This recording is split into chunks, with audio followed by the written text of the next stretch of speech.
Welcome back to the classroom. My name is Mr. Wong, and today we're going through Module 4, Electricity and Magnetism, Query Question 2, Electric Circuits. I'm going to be looking back on Kirchhoffs Law and looking at applying it into different type of circuits. So that's your textbook references here. We're going to look at the different types of series and parallel electric circuits and look at applying the particular laws. Now, just to recall, Kirchhoff's law basically states that the law of current, or what we call the conservation of charge, the total amount of charge particles or current that you have going through your circuit must be the same as the amount that comes out. So whatever you start off with in terms of charge particles, you should get that after the one loop cycle that comes back. The second one is the voltage law. We can also interpret it as an interpretation of the law of conservation of energy. So it says the sum of the voltages in a closed circuit must be zero. If we look at that in terms of conservation of energy, we're saying that in an electric circuit, all the energy that's being used up, that doesn't disappear. It's or electrical energy we're talking about here. All that electrical energy isn't used up. It's simply being transformed into heat energy, light energy of that kind, or even sound energy. But it's still going to be the same net energy in the entire circuit or in the entire system. So that's what we mean by the voltage law. So last lesson, we tried to apply the particular laws when it comes to working out the total current, total voltage, and total resistance in a series circuit and a parallel circuit. So that was just differentiating between the two. So we said that in a series circuit, the total current is equal no matter where you calculate it on the screen. So I could say that this current here, 0.45, it will be 0.45 here, it would still be 0.45 here. It doesn't really matter where it is. And then I said last lesson that the total voltage in the power source is the sum of the two loads that we have. So the two loads we have are these two bulbs. So if this battery source was 9 volts, then we expect that these two bulbs, if they have the same resistance, then they would both be 4.5 in voltage. If I wanted to calculate the total resistance of the circuit, you would just add the sum of all the resistors or loads together. The second part of it was the application in terms of parallel circuits. So we said that the total current traveling through our circuit, that is the components of each one added together, so each of the currents added together. We said that the voltage in the battery was equal for each resistor or load. So if the battery was 9 volts here, the two bulbs would both also be 9 volts each. And then we talked about the total resistance of a parallel circuit, and that's 1 inverse of the sum of all the resistor or load components. So that's just going through what we talked about before. What we need to look now into is obviously if there are questions where we might need to have both series and parallel in the circuit, what would the potential values be? So if we just have a look at the source, so we have a power supply of 9 volts, so 9 volts there. We know that the resistance of each bulb is 10 and 10 there, and then we have one where it's also 10 here. So what's the total resistance in the entire circuit here? So for the whole circuit, I have two parts that are in series and then one part that's parallel to these two. So what I have to find is the total resistance in the series component is 20 ohms, and then the total for the parallel would be 1/20 plus 1/10. Okay, and so it's the sum of that that will lead me to get the total resistance of the parallel circuit there. It says, what is the potential difference in each bulb? Well, once you find the resistance of each component, then you can obviously substitute into there. All right. So we have a series and parallel circuit here. You can actually see in our first image here, so far it's in series, and then these two, R4 and R3, are actually parallel to each other, but they are in series to R2. And we have a power source, we have some other resistors.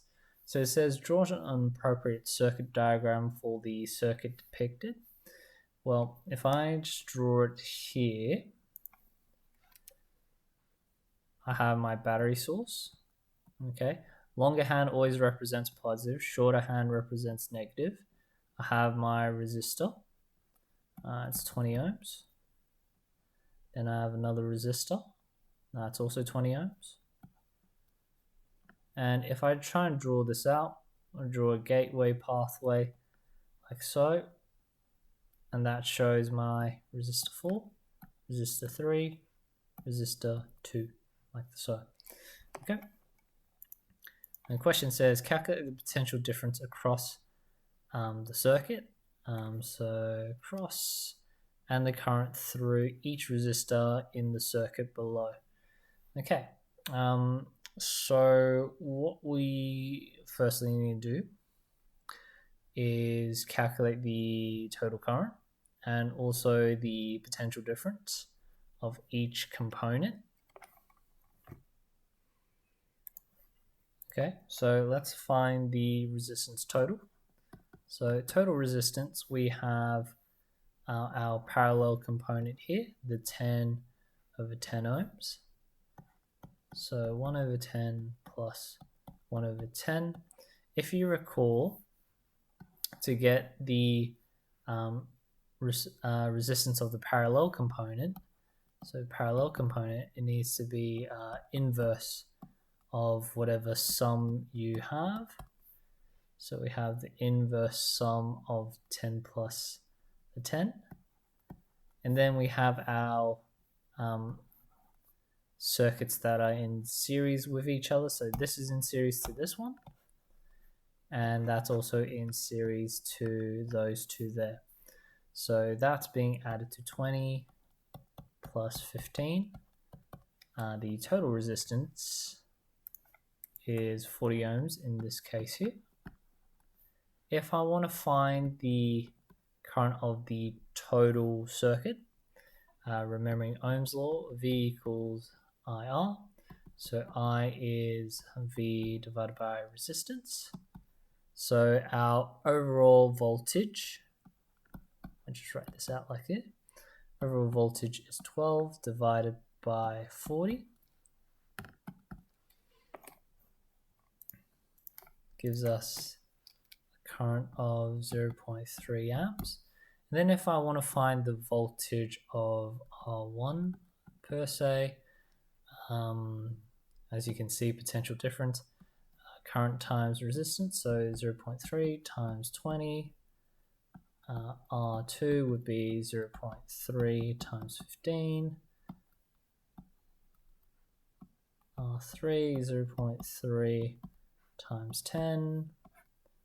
And R4, 0.3 times 10, along the lines of that as well. Okay, so that's basically how you obtain the potential difference of each individual component there. Obviously, I don't have my calculator with me, so don't really have the exact numbers, but we'll just go through. So that was 6 volts. And then we have 4.5 volts. And then both 3 and 4 are 1.5 volts. 1.5 volts each, which makes sense because if you add them all together, they should equal to 12 in total. If I want to work out the total current, I'll know for sure that this one here will be the same as the total net current, which means 0.3 amps. This one as well, because both of these are in series in this circuit here. With our two resistors that are in parallel, remember it's the sum of the total for each of them. So because they both add up to 10 in terms of the resistance, the current for both sides would be 1.15 because 0.15 added together, if these two added together, will give you the same value as 0.3 amps. So that's how you know.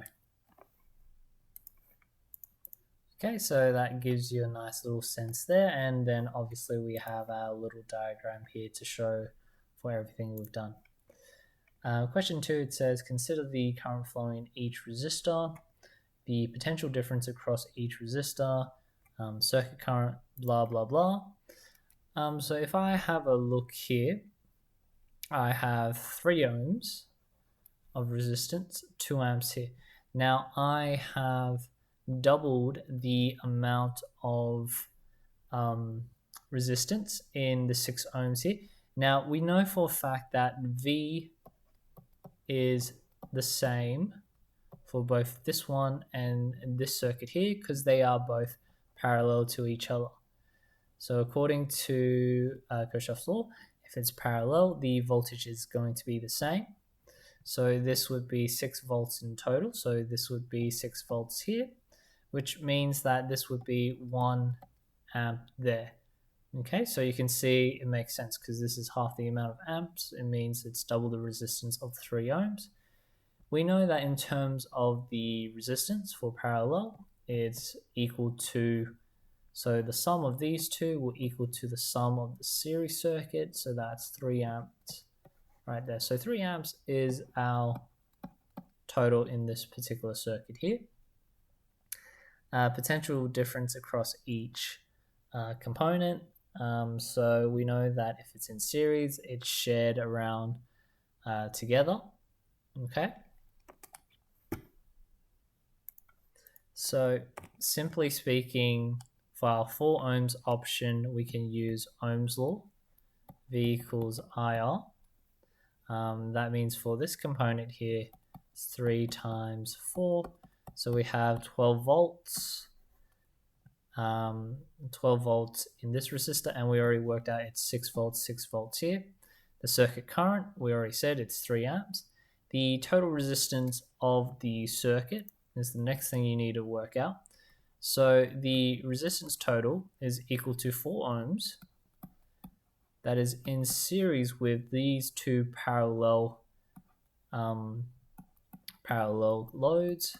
So it's 1/3, 1/6 inverse because this is representing 1/r parallel. So we're trying to convert that into the parallel on top. So that is that. So the value we get for that one is 6 ohms. And then the last question says the voltage of the power source. So once we have, so we know the voltage, current times resistance, so current total, resistance total, so that would be 3 times 6, so we expect a quantity of 18 volts, which makes sense because we can actually calculate if this is 12 volts on this side here, and 12 volts here.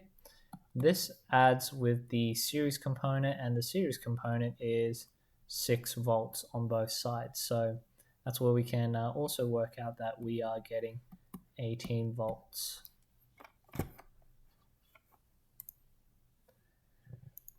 Okay. Again, let's have a look at this one. Now, this one does confuse people at times, but what you need to understand is this is in series with this component here. Similar to this, it's also in series, but the 6 ohms is parallel to the 3 ohms. Those two are parallel to each other. So let's quickly work out the values for this one. So what's the current flowing in each resistor? So I know for a fact that it's 2 ohms here. If it's, so that means I'm expecting to have a voltage of 12 here. If 6 ohms is parallel to 3 ohms, so these two,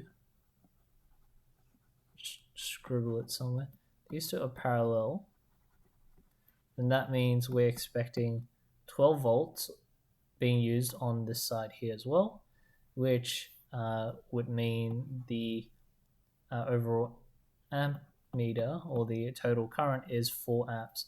Makes sense because you can see in terms of the ratio of the resistance that matches in our quantity of current as well. Okay, so there's that.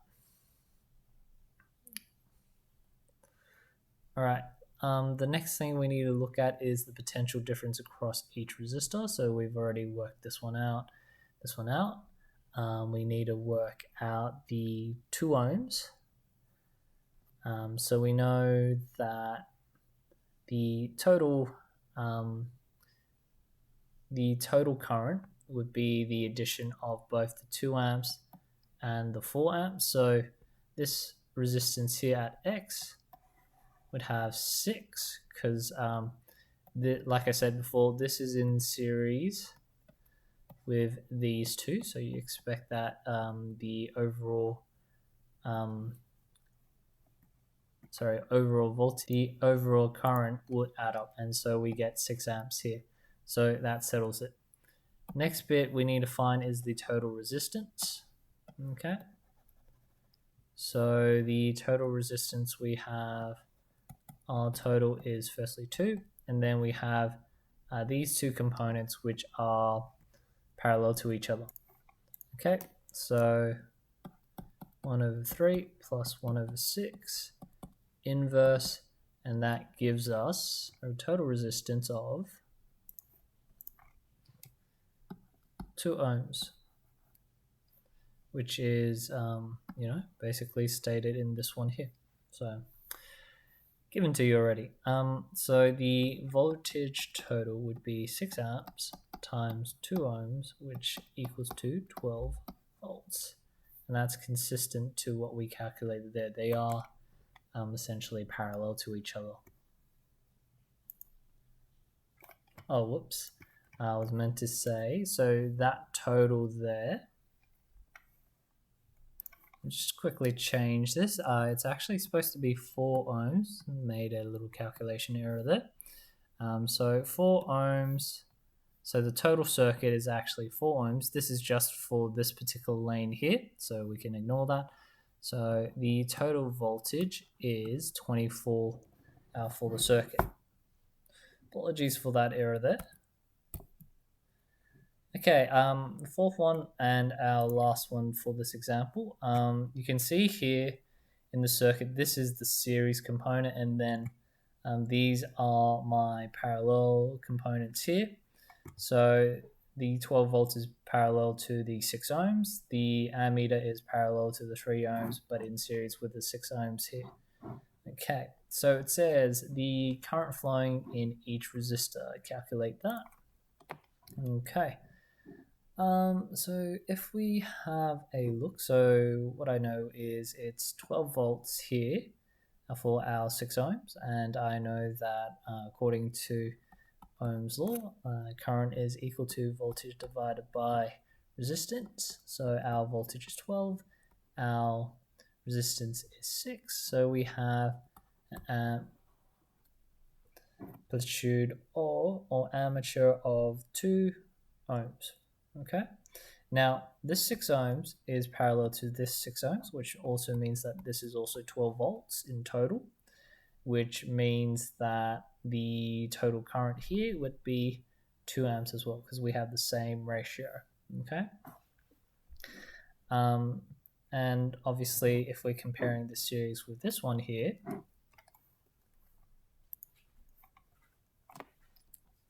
obviously this is our parallel, so this is parallel to both this side and this side. So if we have two parallels added together, it would be the 2 plus the 2 here, so we have a total of 4 amps. Okay, because as I said before, the 6 ohms and the 6 ohms here are both parallel to each other, but they're also parallel to this middle battery here. Just for some people who might be wondering, how do I picture that? Now imagine I push everything back. So this top row here, I'm going to pull it back to the bottom a bit. So I have my 3 ohms, so my 3 ohm resistor. Right behind it, I have my 6 ohms resistor, and then I have my other 6 ohms resistor. Now, essentially all I did in this diagram at the top here is I moved this bottom part and I put it at the top here to look like 6 ohms up here. At the end of the day, this is still an alternative pathway to where we are going originally with that 3 ohms there. So sometimes these diagrams can be tricky in terms of interpreting if it's in series and parallel, but you just need to try and redraw it if you're not sure. And then the next one we have is to calculate the potential difference across each resistor. So I already worked out it's 12 and 12 here. Obviously you don't have to work at it in any particular order. You can try and solve it in your own little method. The total resistance of our circuit, so our resistance total, 3 ohms is in series, that's our series component. And then we have our 2 parallel components. So that's our parallel component here. And so the total resistance is 6 ohms. Wonderful. And so the last question we have is the total voltage of our circuit. Again, it's the total current times the resistance total. So the net current we have is 4 amps times the total current of 6 amps. So that's 24 volts in total. Not too bad, not too bad. All right, so that kind of concludes what we need to talk about. What I'd like you to try and do is solve for this particular electric circuit equation, exam question, sorry. I will try and do a video recording in terms of how you approach this question. So if you do want to, have a look at that, wait on. There might be an upload coming soon. Hopefully, there will be some links for you as well. All right, so that really covers everything we need to know about electric circuits. We talked about conservation of energy and how that works, comparing series and parallel circuits in terms of the currents and voltages and resistance. So hopefully this video has been helpful for you in approaching different types of electric circuit calculation questions and analysis. If you do enjoy it, please give a like. And as always, feel free to rewatch the video if you feel like you missed any points. Anyhow, continue to have a good day, and hope you stay curious and enjoy the learning from this channel.